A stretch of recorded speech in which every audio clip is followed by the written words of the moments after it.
ఏ పని చేస్తే నీకు ఎక్కువ కీర్తి వస్తుంది, ఎక్కువ ఫేమ్ వస్తుంది, ఎక్కువ నేమ్ వస్తుంది అనేటువంటి క్వశ్చన్ ని యక్షుడు ధర్మరాజుని అడిగాడు. ధర్మరాజు చెప్పినటువంటి ఆన్సర్ ఏంటంటే దానం.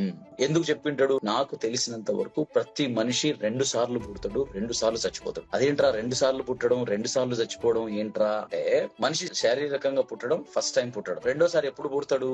అతను ఎందుకు పుట్టాడు అనేది అతను తెలుసుకున్నప్పుడు రెండోసారి పుట్టినట్టు. సే ఫర్ ఎగ్జాంపుల్, నా పర్పస్ ఆఫ్ లైఫ్ ఏంటి అనేది నేను తెలుసుకున్నాను. నా పర్పస్ ఏంటి అంటే జనాలకి బ్రహ్మ ముహూర్తం అనేటువంటి విషయాన్ని పరిచయం చేస్తూ వాళ్ళకి అబండెన్స్ లైఫ్ స్టైల్ ని పరిచయం చేయడం అనేది నా purpose. So I already Born 2 times.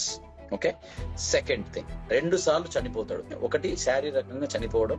ఏ రోజైతే ఈ భూమి మీద అతని గురించి చివరిసారిగా మాట్లాడతారో అది రెండోసారి చనిపోవడం. నేను ఒక్కసారి చనిపోవాలనుకుంటున్నాను. ఎందుకు అంటే నేను ఇచ్చేటువంటి నాలెడ్జ్ కావచ్చు, నేను ఇచ్చేటువంటి బ్రహ్మముహూర్తం హ్యాబిట్స్ కావచ్చు, నేను ఇచ్చేటువంటి విషయాలు చివరి వరకు ఉంటది అనేది నా ఒపీనియన్. అందువల్ల నేను ఒక్కసారి చనిపోవాలనుకుంటున్నాను. ఆ విషయాన్ని ధర్మరాజు ఎలా చెప్పాడు అంటే, దానం చేయడం వల్ల నీ కీర్తి ఎప్పుడూ ఉంటది. అది వస్తుదానం కావచ్చు, నాలెడ్జ్ దానం కావచ్చు, ధనదానం కావచ్చు, ఏదైనా సరే. So start donating. అరే నువ్వు భలే చెప్తున్నావా, నా దగ్గరే లేదు, నేనేం డొనేట్ చేయాలంటే ఉన్నది ఎంత అయితే అంత. అట్లీస్ట్ ఒక మనిషికి ఒక రోజు భోజనం పెట్టగలిగినా కూడా చాలు. That it self is a good దానం.